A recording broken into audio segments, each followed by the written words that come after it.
오늘 본문 말씀은 신명기 31장 또 누가복음 9장에서 9장 18절에서 20절까지의 말씀입니다. 신명기 31장은 모세 오경의 거의 마지막 부분이고 또 이제 모세의 죽음을 다루기 시작한 장이기도 합니다.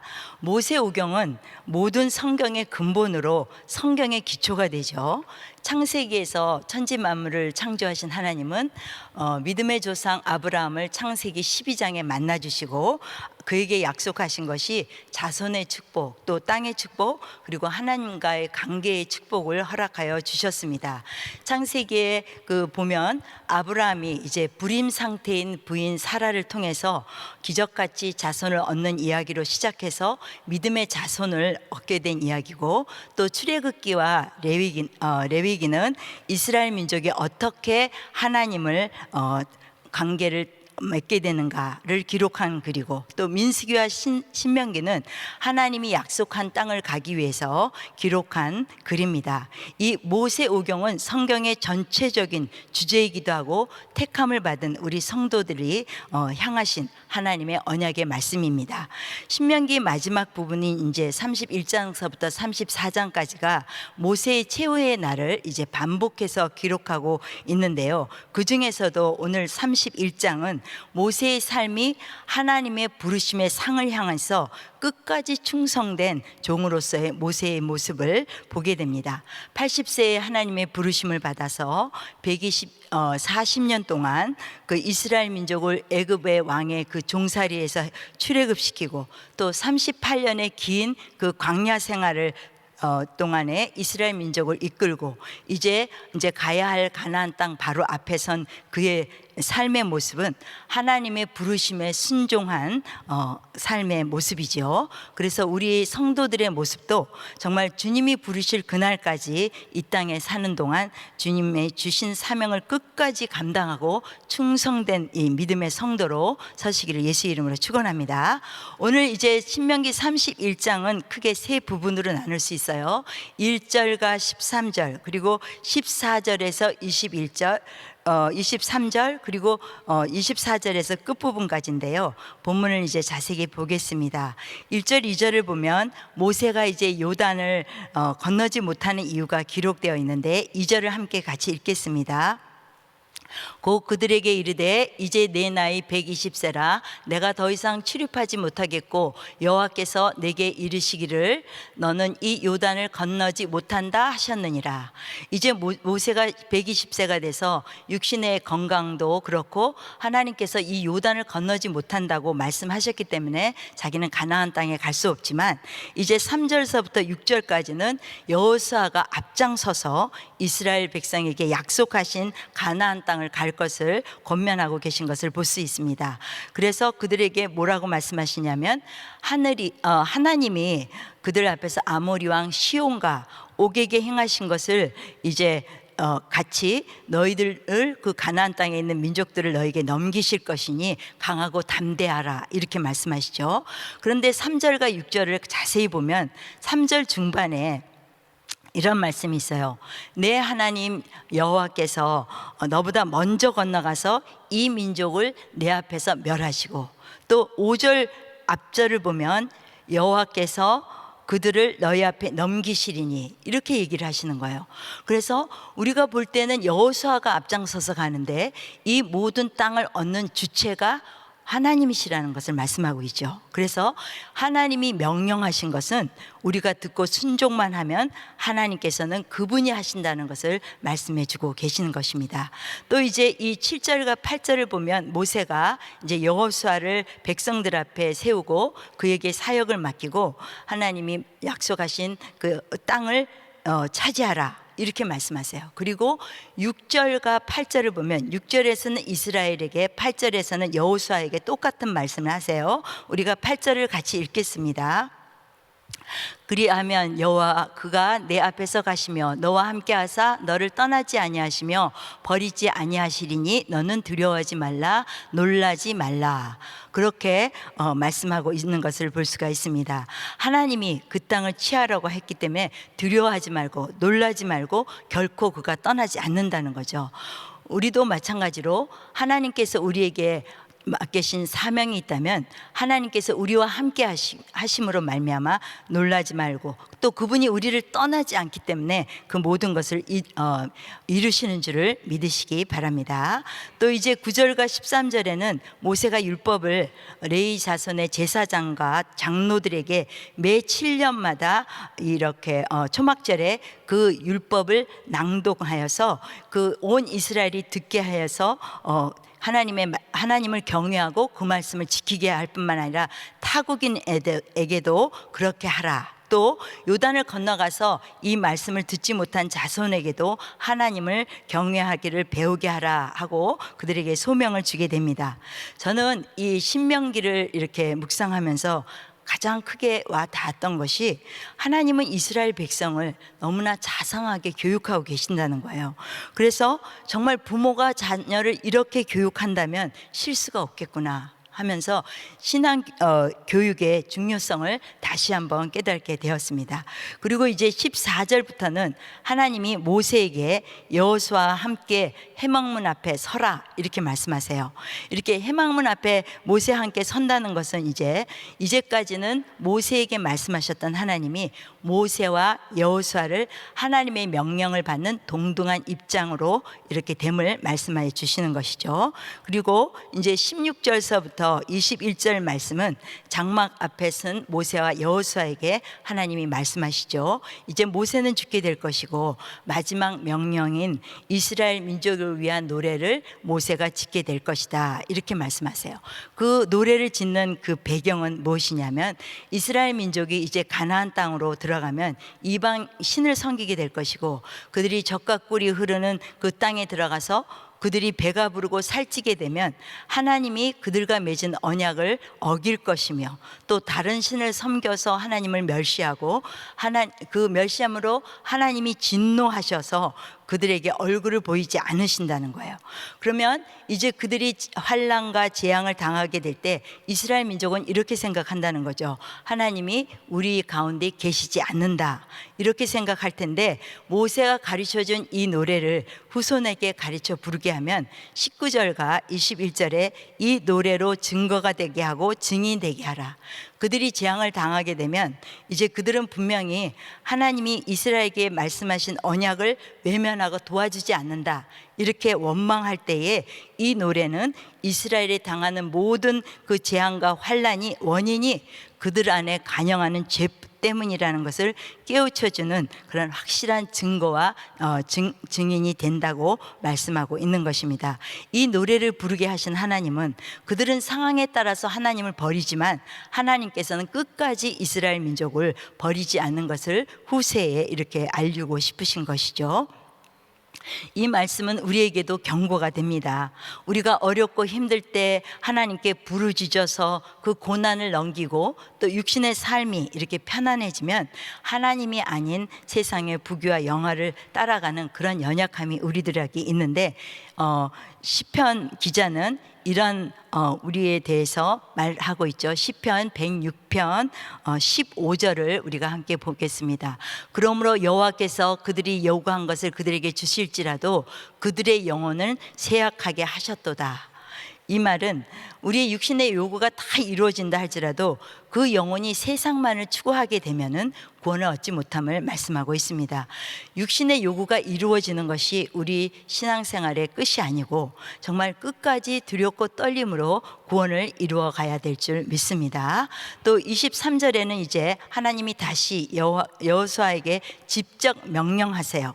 그래서 23절을 보면 여호와께서 또 눈의 아들 여호수아에게 명하여 가라사대 너는 이스라엘 자손을 인도하여 내가 그들에게 맹세한 땅으로 들어가게 하리니 마음을 강하게 하고 담대히 하라. 내가 너와 함께 하리라 하면서 하나님이 이제 직접 여호수아에게 용기를 주십니다.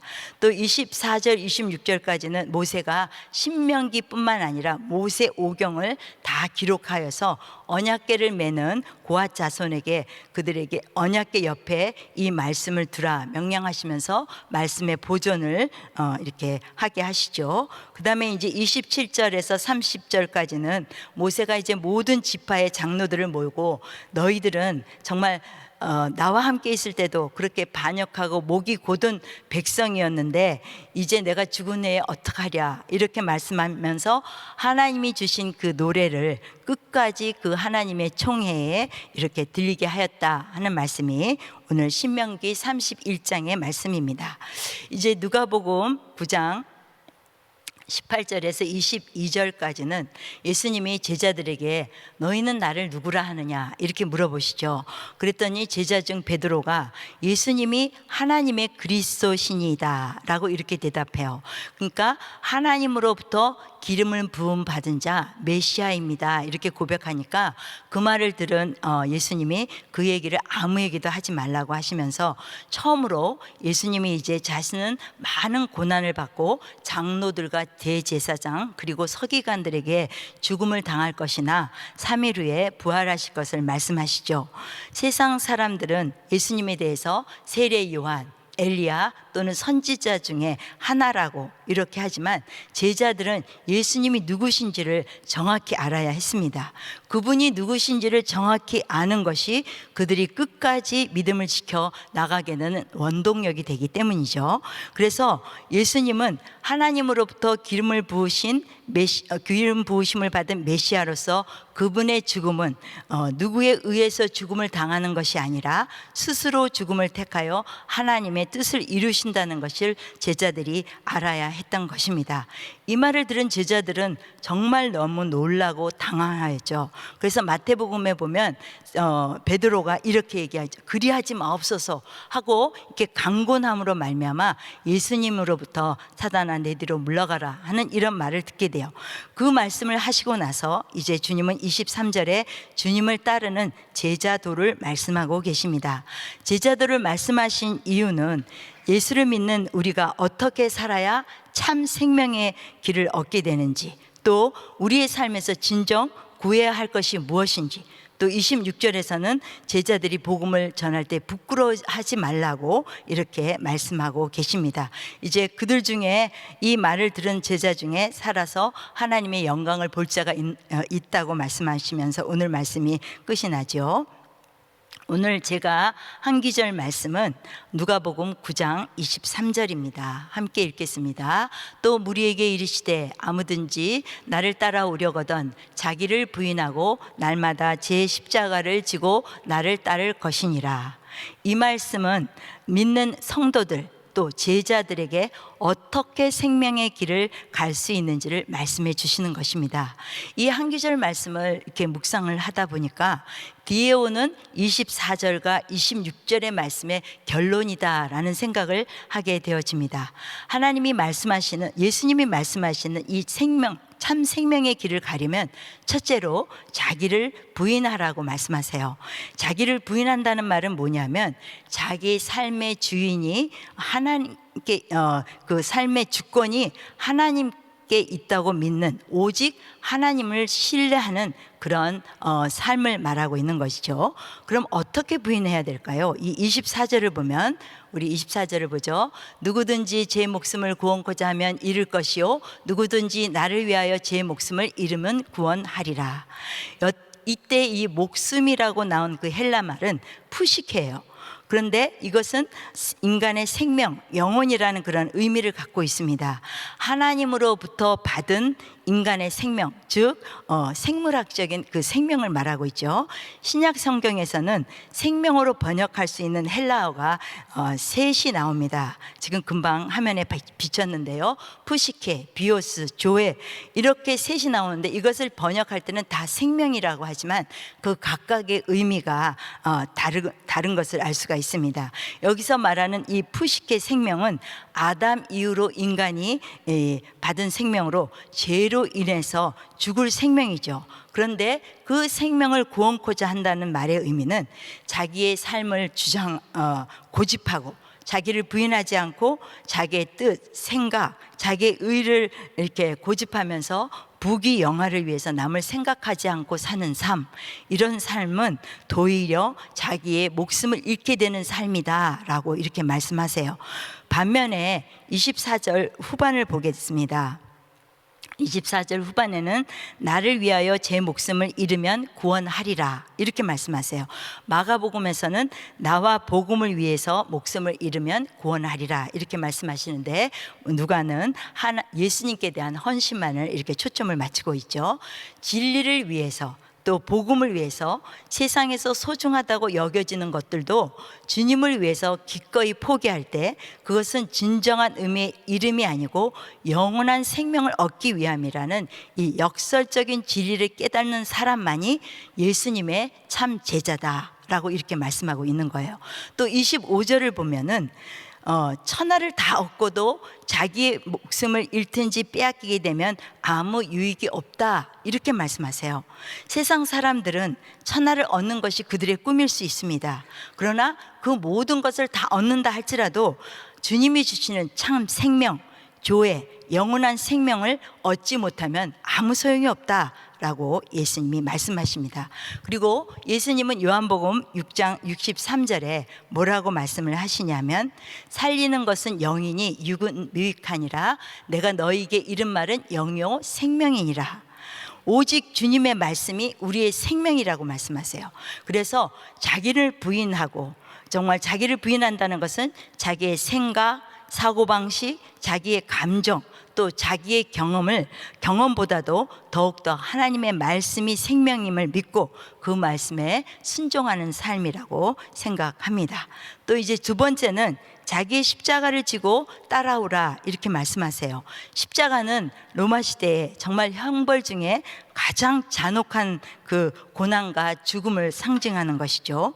이것은 우리가 예수를 믿을 때 받는 그 욕설, 핍박, 박해, 자기 희생, 죽음까지도 감수하는 믿음을 말씀하십니다. 초대교회 성도들은 예수를 주라 시인했기 때문에 죽음을 당할 때에도 끝까지 예수님을 부인하지 않고 순교한 이들은 그들이 생각에 이 땅의 육신이 생명이 다가 아니라 또 예수 안에 있는 영원한 참 생명이 진정한 생명이다 이렇게 믿었기 때문에 순교의 자리까지 나가게 된 것이죠.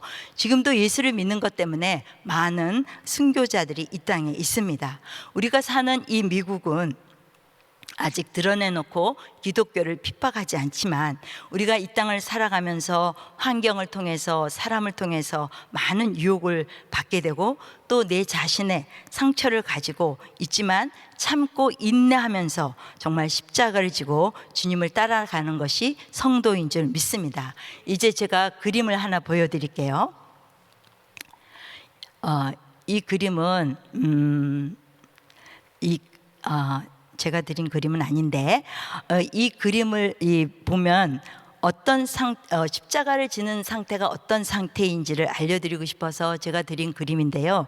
제가 드린 그 그림은 이스라엘 사람들이 이제 농사를 짓기 위해서 소 한 결이 한 쌍을 이렇게 일하는 것을 본 그림인데, 한 소는 크고 한 소는 작아요.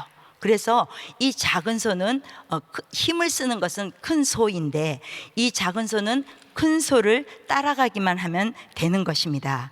이것은 무엇이냐면 내가 십자가를 지고 간다는 것이 무엇이냐, 그것은 나 혼자 지고 가는 것이 아니라 나의 모든 사정과 형편을 아시는 주님이 내가 내 십자가를 지고 가리라 하고 결단만 한다면 나와 함께 명예를 지고 가시는데 이 큰 소가 주님이고 작은 소가 나라는 거예요. 그래서 내 방식이 아닌 주님이 이끄는 방향대로 간다면 어려울 것이 없다는 거죠.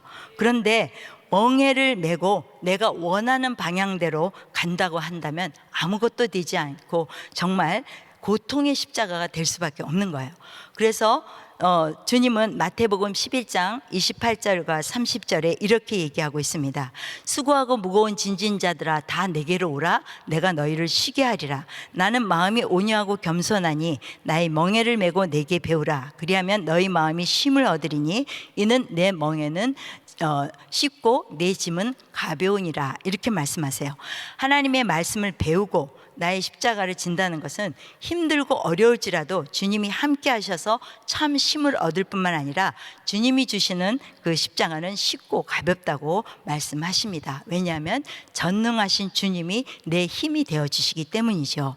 그래서 때로 내가 십자가가 어렵다고 생각한다면 이 큰 소가 작은 소를 이끄는 그런 그림을 보면서 내가 주님을 따라가며 정말 주님이 인도하는 대로 가겠다, 이렇게 결단을 내리시길 예수 이름으로 축원합니다. 셋째로는 이제 이런 자기 부정과 십자가를 지는 삶이 지속적으로 전개되어서 주님을 따라가라, 이렇게 말씀하세요. 그리스도의 장성한 분량까지 우리가 성장하려면 일시적인 결심으로는 부족하죠. 그래서 끝까지 신앙의 훈련이 되어야 된다는 거예요. 그러면 우리가 사는 이런 포스트 모더니즘 시대에는 어떻게 살아야 할까? 9장 26절을 보면 누구든지 내 말을 부끄러워 하면 인자도 자기와 아버지와 거룩한 천사들의 영광으로 올 때 그 사람을 부끄러워하리라. 나와 내 말을 부끄러워한다는 것은 무슨 말이냐면, 우리가 복음을 전할 때 이렇게 많은 사람들이 반항하고 부정하고 이렇게 하는 것을 염려하거나, 또 이 예수를 믿으면서 받는 그 핍박과 그런 어려움 상황을 염두에 두고 주님께서 말씀을 하셨을 것입니다. 그래서 우리가 이 말씀을 우리의 지금의 삶에 이렇게 적용을 해보자면, 이제 마지막 때의 교회에 핍박이 들어올 때, 또 혹은 개인들이 이렇게 예수를 믿음으로써 환난을 이렇게 당하게 될 때, 삶의 방식, 예수님이 말씀하신 삶의 방식이 이렇게 무기력해 보이고, 또 기독교인의 삶이 세상 사람들에게는 이 실패자의 모습처럼 이렇게 보인다 할지라도 그것을 부끄러워하지 말라고 말씀하시는 것이에요. 요즘 이제 한국이나 미국의 이런 세상 문화를 보면 기독교 사상을 이렇게 무시하는 것을 어떤 이렇게 계획된 사상이라고 유행처럼 번져가는 것을 볼 수가 있습니다. 이 문화가 인본주의를 강조하다 보니까 하나님의 말씀을 무시하게 되는 것이죠. 그래서 이런 교육 환경 속에서 교육을 받는 우리 자녀들이 과연 복음을 전하는 것을 부끄러워하지 않을까, 또 예수를 믿는 것을 부끄러워하지 않을까 하는 이런 염려가 앞섭니다. 그런데 주님은 26절에 보면 후반절에 무서운 말씀을 하세요. 인자도 자기와 아버지와 거룩한 천사들의 영광으로 올 때에 그 사람을 부끄러워한다는 거예요. 영광스러운 예수님의 재림은 사람들이 이 땅에 사는 동안에 어떻게 그들이 살았나의 행위에 따라서 심판하기 위함이라고 마태복음 16장 27절에 말씀하고 계십니다. 제가 말씀을 한번 읽어드리죠. 인자가 아버지의 영광으로 그 천사들과 함께 오리니 그때에 각 사람의 행위대로 갚아주리라. 우리의 행위가 심판의 그 기준이 된다라고 말씀하고 계신 거예요. 그래서 그 복음을 전하는 것을 부끄러워하지 말라고 예수님이 말씀하시는 거죠. 그리고 예수님은 자신의 십자가를 부끄러워하지 않았어요. 창조주이신 그분이 지신 십자가에 대해서 히브리서는 이렇게 말하고 있습니다. 히브리서 12장 2절을 우리가 함께 보죠.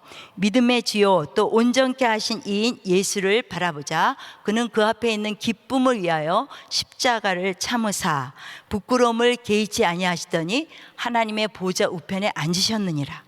우리 주님은 하나님의 구원의 완성을 이루기 위해서 그 당시에 그 유대인들이 그 십자가는 저주라고 생각했는데 그 십자가를 당당히 지심으로 말미암아 하나님의 뜻을 이루셨고, 또 하나님의 보좌 우편에 앉아서 주님의 재림 때까지 하나님의 모든 권세를 받으신 줄 믿습니다.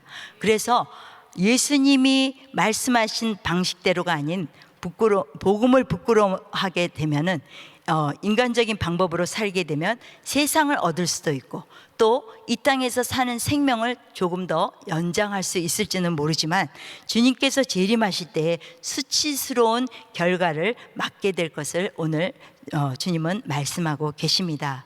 사랑하는 여러분, 이제 말씀을 맺습니다.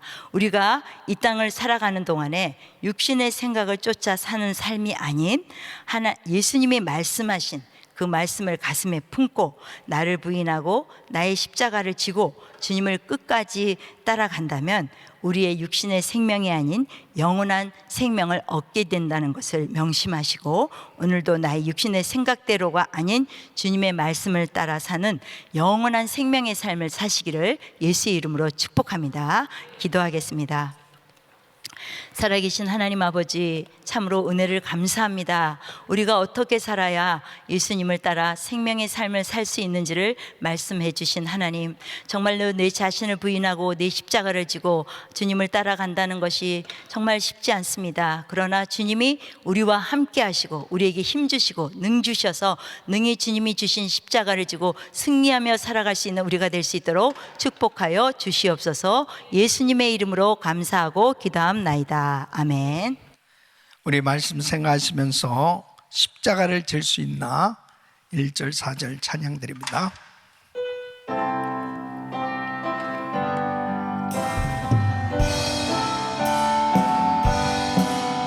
십자가를 질 수 있나? 주가 물어보실 때 죽기까지 따르오리.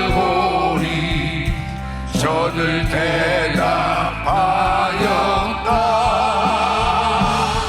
두 손 높이 드시고 내의 생명 주의 것이니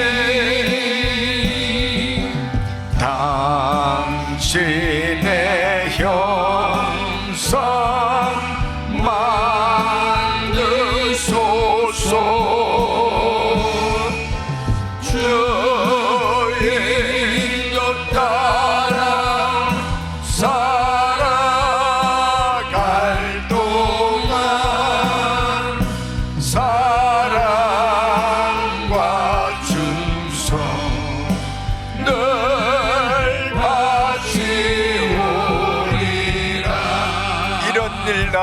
이런 일 다 할 수 있나? 주가 물어보실 때 용감한 자 옛날처럼 손들 대답하리라. 우리의 심령, 우리의 심령 주의 것이니 당신의 형상 만드소서.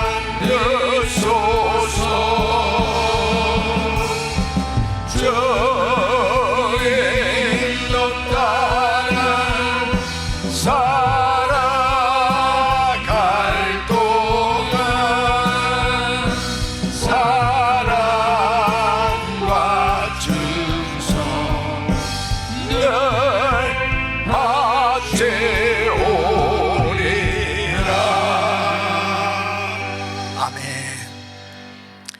하나님의 말씀에 대한 태도에 따라서 그 모든 인생의 삶은 모든 것들이 결정된다 하는 것이죠. 하나님의 말씀에 대해서 순종하는 태도, 순종하는 삶이 되어지면 하나님의 말씀의 축복이 그의 평생에 임하게 되는 것입니다. 그러나 불순종하는 태도를 갖게 되어지면 모든 것을 다 잃어버리는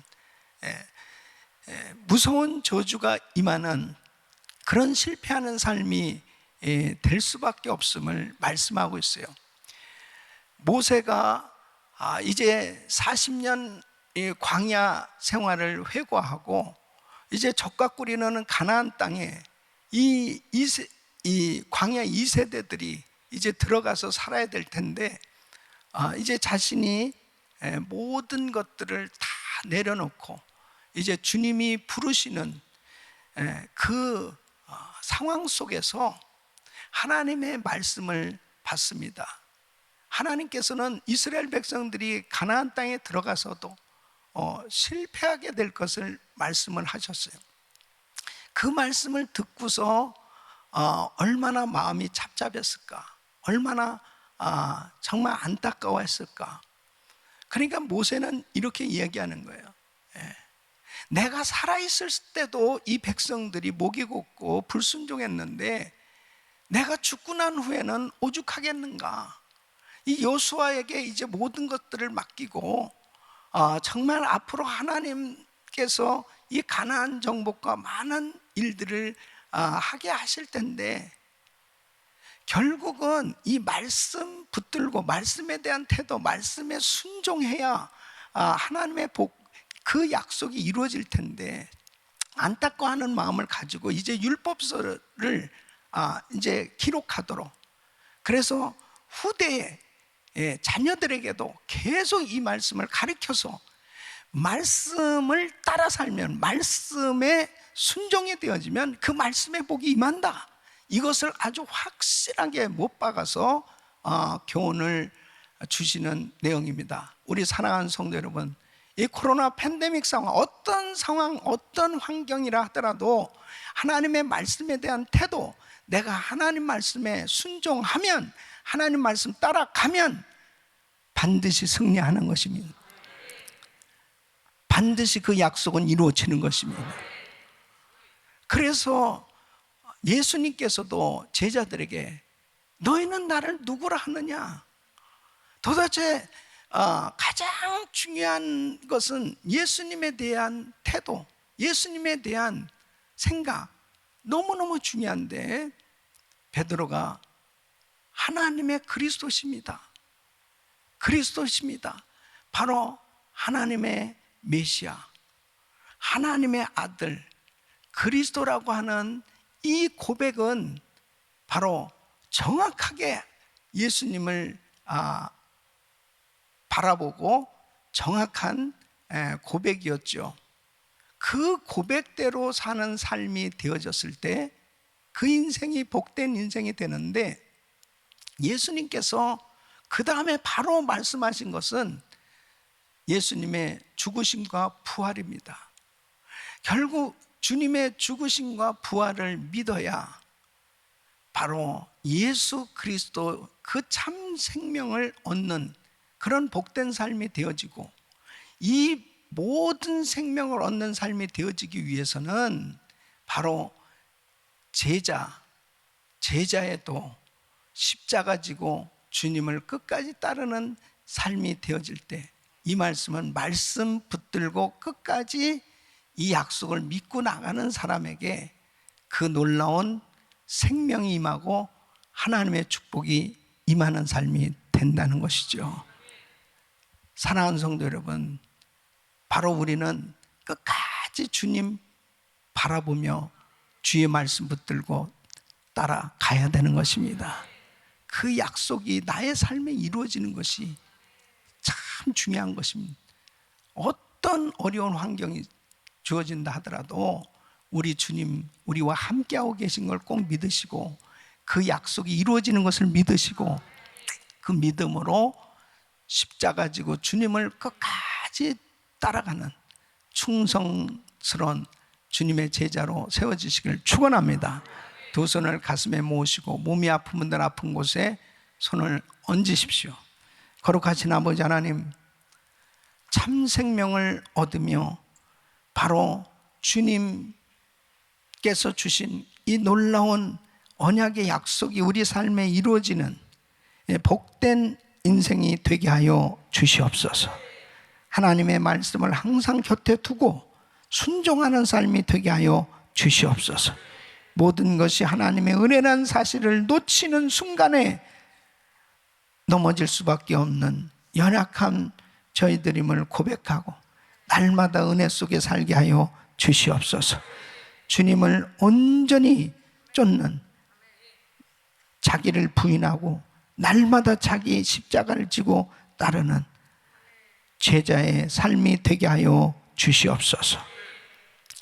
아버지 하나님, 세상이 변해지고 여러 가지 환경에 어떠한 어려움이 있다 하더라도 약속의 말씀은 변함이 없고 그 말씀은 그대로 이루어진 줄로 믿사오니 끝까지 말씀 붙들게 하여 주시옵소서.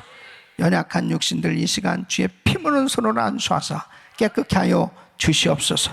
코로나 바이러스 소멸될지어다. 예수 이름으로 소멸될지어다. 깨끗한 받을지어다. 주여 우리 성도들 생명사계로 보호하시고 하나님의 은혜로 지켜 주시옵소서. 사명 감당할 수 있도록 도와 주시옵소서. 모든 암세포는 없어질지어다. 예수 그리스도 명하노니 깨끗한 받을지어다. 종양은 없어져라. 예수 그리스도 명하노니 모든 통증은 사라질지어다. 아버지여 역사하여 주셔서 그 심령이 어두운 세력이 떠나가게 하여 주시옵시고 공황장애, 우울증, 불면증 모든 것들이 다 사라지게 하여 주시옵소서. 이 시간도 병상에 누워있는 성도들 기억하시고 안수하사 주여 회복시켜 주시옵소서. 아버지 하나님, 이번 한여름 성령 집회에 모두가 다 치유받고 회복될 수 있도록 도와 주시옵소서. 역사하여 주시옵소서. 간절히 사모하게 하여 주시고 혈주병 앓던 여인이 주님의 옷자락에 손만 대도 내 병이 나을 것이라 믿고 확실한 하나님의 놀라운 능력을 경험하는 순간 병의 근원이 다 사라졌던 것처럼 하나님의 역사가 이번 성회를 통해서 이루어지게 하여 주시옵소서. 역사하여 주시옵소서.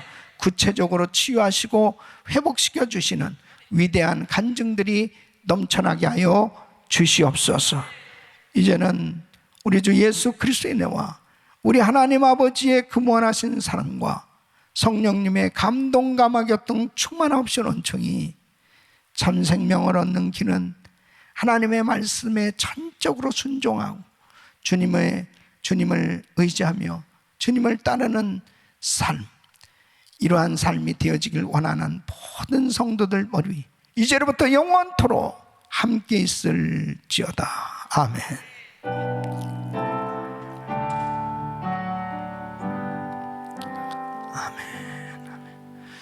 이제 기도하실 자리 잡으시고 믿음으로 기도하실 때 한여름 성령 집회를 위해서 이경 강서 목사님 위해서 간절히 기도하시고 이번 집회 구체적으로 응답받고 은혜 받을 수 있도록 초점을 맞춰서 기도하시길 바라고요. 성평등법 저지를 위해서 기도하시고 오늘도 다시 한번 이 말씀 붙들고 간절히 기도하십니다. 주여 부르짖고 기도합니다. 주여, 주여, 주여. 걸어가시고